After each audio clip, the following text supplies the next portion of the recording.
18তে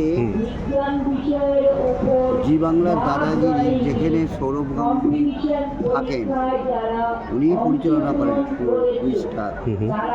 সেখানে আমাকে ক্যামেরার বিবর্তনের উপর ওইখানে প্রদর্শন করার জন্য অনুরোধ করেছিল এবং আমন্ত্রণ জানিয়েছিল। আচ্ছা।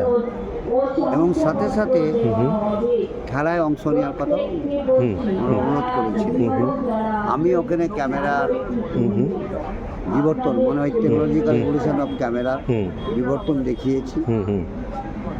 এবং সৌরভ গাঙ্গুলি সহ ওখানে যারা দর্শক ছিলেন তারা শুনেছেন, জেনেছেন।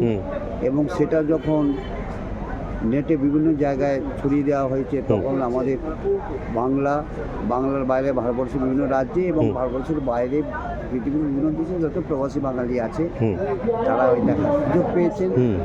এবং দেখানোর পরে প্রশ্ন উত্তরে যখন খেলা শুরু হলো, আমি সৌভাগ্যবশত সেই এপিসোডে চ্যাম্পিয়ন হয়েছি।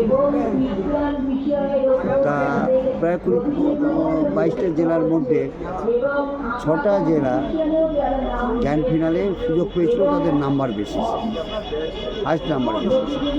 আমার জেলাও সুযোগ পেয়েছিল, আমি উত্তর চব্বিশ পরগনায় খেলেছিলাম। সেখানে জেলাগতভাবে 5টা জেলাকে হারিয়ে উত্তর চব্বিশ পরগনা যে জেলায় আমি ছিলাম সেই জেলা চ্যাম্পিয়ন হলো। আমরা অনেক কিছু পেলাম।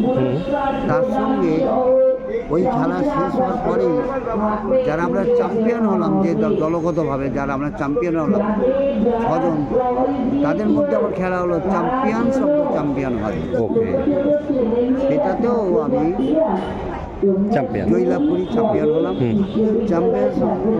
চ্যাম্পিয়ন হওয়ার সুবাদে আমি জি বাংলা থেকে আমি ব্লাড উপহার, সেটাই ফ্ল্যাগটা, হ্যাঁ সেই তার ছবি এখানে আছে।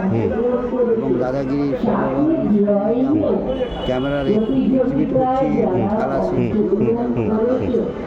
এবং দাদাগিরি আমি 3খানা ট্রফি পেয়েছিলাম, একটা জেনারেল খেলায়, একটা ফাইনাল খেলায়, একটা ফাইনাল খেলায় চ্যাম্পিয়ন হওয়ার জন্য ঋষিচন্দ্র থেকে ট্রফি পেয়েছিলাম, যেটার উপর সমর্থন।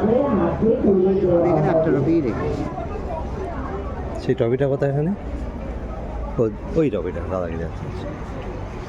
Fantastic, awesome.